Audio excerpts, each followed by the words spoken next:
everyone. My name is Arun. I'm a leadership coach, and today I'm once again here to share some new aspects to increase and improve your leadership effectiveness. And today, the topic that we are going to talk about is what leaders really do. In order to explain this concept, I'm going to go to the old age concept of management versus leadership.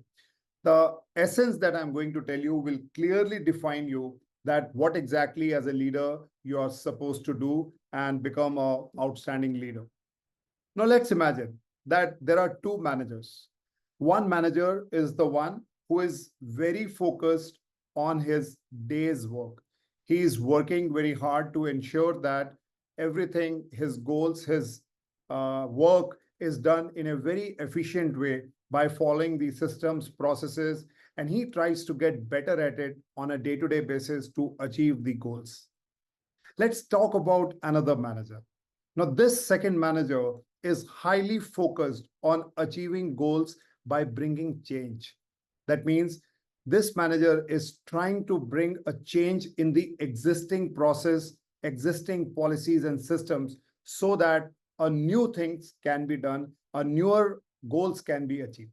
So the second manager is mostly focused upon why we are doing certain things, how we can get better in doing new things, and what are the things that are relevant to bring a change in future. Which means the second manager is behaving like a leader who is thinking out of the existing things and trying to create something newer for the organization and for the people. If you take a little more dive closely into these things, you will find that when you ask the first manager that what exactly you are trying to achieve, the first manager would always come with the point that they want to work more efficiently in the process that they are in by being little more faster, more cost effective, maybe highly quality oriented so that you can achieve your goals. And how they will do it? They will do it by following up with their people, by following up with their customers, keeping an eye on the goal that is given to them, by improvising the process within the system. Now, if you ask the same question to the second manager, what he will be talking about is what are the things to be done instead of becoming just efficient in the existing process. Which means that the things this second manager is trying to do may not pay off results immediately or even may not pay off results at all. But this manager is into the leap of faith that he is in the right direction to bring new processes by understanding new business models that are existing in other industries or in other teams which are even more successful, and they are able to make most out of their people and the work that they are achieving. By doing this, the second leader is bringing a lot of newness into the system and making his or her team more empowered, more innovative in achieving the business results. And that's what leaders exactly do or they should be doing. Whereas in an organization, most of the people are working as actually managers where they are trying to improvise their existing system. And no wonders the growth in those markets or in those managers' territories is around 10%, 5%, 15%. But people who are in the second league of managers, they are the one who are trying to think about making 100% to become 200% or even 500%.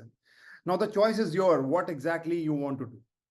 In order to explain this, I am now going to show you a concept from the IT industry which you must have been very familiar with, that in the IT world, we use when we have to reach out to do networking, like the internet connection that comes, it happens through a program called Hub and a program called a bridge. Let me explain you what is a hub and a bridge, and then I'm going to explain you the concept of what a manager does and what a leader does, and what is the interconnection of this IT terminology with respect to our day-to-day work as a manager and as a leader.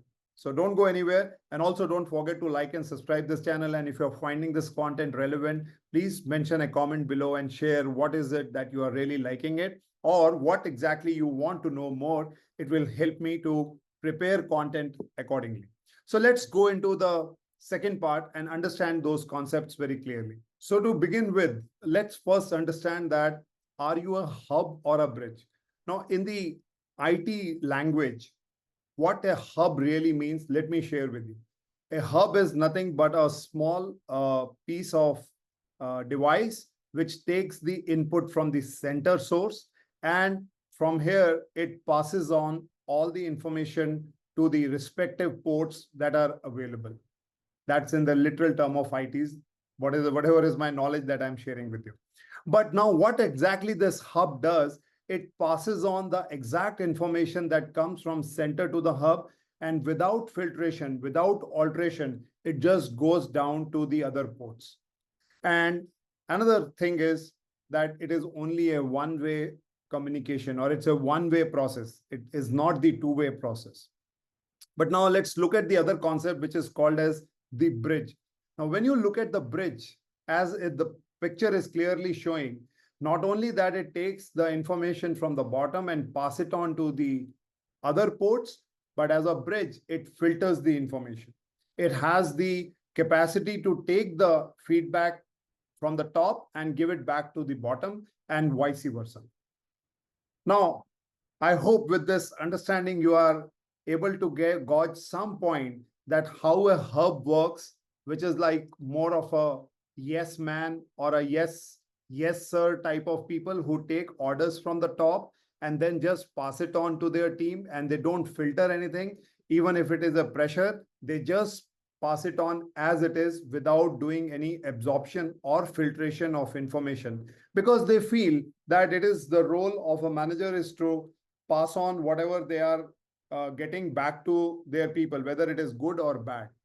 But on the other hand, when you look at the bridge, it's precisely the role of a leader who really network with different people, understand things in perspective, and then they pass on the right and relevant information down, and also takes the feedback and understand what is it that they need to know, what they need to filter, and what they need to give back as a feedback to the top management. And that is what is the role of a bridge and a role of a leader. One more inference that I can give you, that as a bridge, you connect with different stakeholders, sometimes even out of your industry or out of your network, and you create new networks, new knowledge, and that you bring from other areas into your work area. So in other words, if you become a bridge to your team, not only you are going to enhance their effectiveness, but also you are going to make them more capable to take future roles and solve their problems efficiently with new process and new ideas that you would be giving based on your capacity to become a bridge. Now, in the next slide, I'm going to give you some ideas about how a manager works in a typical day, how they behave in a typical day. Now, when we look at a hub, as a manager, they first focus on setting the goals for the team. This is very routine. Like in every organization, they say that, okay, we need to have certain set of goals. And to do that, we want managers to first set the goal, do the goal setting, or we say the targeting. Second is they assign roles to their people. Then they say that, okay, this person is going to be responsible for this. They provide clarity about who is doing to do what. And then they create a system and process, let's a weekly meeting or a review format, to see that whether people who have been assigned their roles, are they doing it with fully performing or not. And likewise, they assign tasks. They monitor the progress towards goals through their monitoring process by weekly, monthly, or quarterly reviews. And most importantly, they conduct performance evaluation every quarter to see whether you are on budget, not on budget, what are the gaps, what are the challenges, what are the good things you are doing. And that's how they coordinate meetings to ensure that the work is moving in a smooth direction. And lastly, they create a good work environment inside the team so that people can trust each other, people can understand the expectations from each other, support each other, and there is a very cordial environment they try to make so that they're really able to do and achieve their goals. And no wonder, nothing wrong with that. They do achieve their goals, they do achieve their targets. But the question is, they just become efficient of being a manager by doing the same things in a better way. As I said earlier, they try to do things faster, they try to make things towards more, they try to focus things more towards quality, and they try to make the same process easier by every year. And that's how they remain where they are. It's like being on a treadmill, you run faster, but you remain where you are. Now, let's look at what is the role of a bridge. The role of a bridge is to align the team goals with the organizational goals. A lot of time, I have seen that the organizational goals and team goals become different, because a team goal means that a person is only going to achieve, let's say my target is, let's say 10 lakh, I want to achieve only 10 lakh. Or my KRA is to fill a position. If suppose you are in HR, you want to hire somebody, that's all. I want to hire and fill a position, and that's all. But what is the organizational goal? What is their purpose that they are in this particular business is only fulfilled when a team goal is aligned to an organizational goal. Let me give you another example to ease this up. As we all know, there is an age-old example. Two people were asked what you are doing, because these two laborers were standing outside a temple. One person said, I am putting a brick into the place where it is required to be. And the second person said, I'm putting this brick because we are building a temple. Now, the second person is talking about aligning the goals with the organizational goal, whereas the first person is only limitedly thinking about the team goal. Hope this clarifies about what a leader does here is he becomes a bridge in making everyone that every small action that you take is going to be useful and relevant to meet the organizational goal. And if this sense of understanding is not there in people, they will be confined to I, me, and myself. They are not bothered about what's happening on the other side of the business with respect to other functions, other people. Number two is they funnel critical information and resources into the team. As I said, a hub doesn't filter anything. It just passes on good, bad, whatever information, pressure, they just pass it on. And that is why their team is always under stress. But a good leader, he first understands, analyzes the information available, and only passes on what is relevant and at the time, at time, which also means that timely feedback is important, which also means that the right feedback is important and the right information is important. So they allocate their resources according to the need. They don't just take anything for the sake of taking it. They have a very clear goal, and basis their goal, their conviction is high to ask for the resources which are relevant, not just because you are in a rush to ask for resources. Number three, get the support of key allies outside the team. As I said, they are very good in collaboration skills. They are very good in aligning with the organizational goals. That is why they coordinate, they collaborate with different stakeholders who can help them in achieving the goal.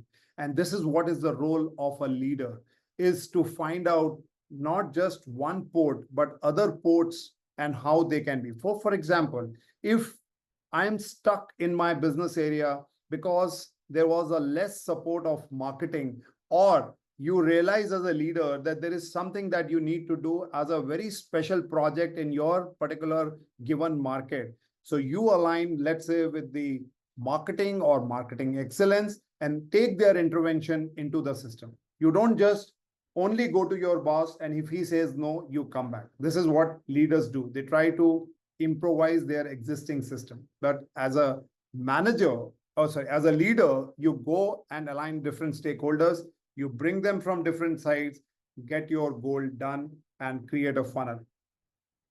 Next is, as a bridge, you enhance the external visibility of other team, which means you look into how other teams are successful. What is the model that is working for them? What is not working from them? Which means you learn from something else which was never done before in your system. Let's say you are working in a pharmaceutical industry.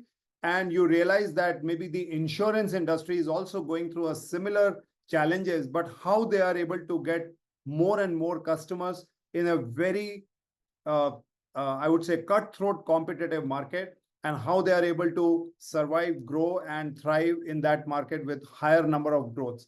So how can I bring that learning from those models into my model where it works and it can shape? And this is what is the role of a bridge a team expects from their leader. Next is get recognition of good performers.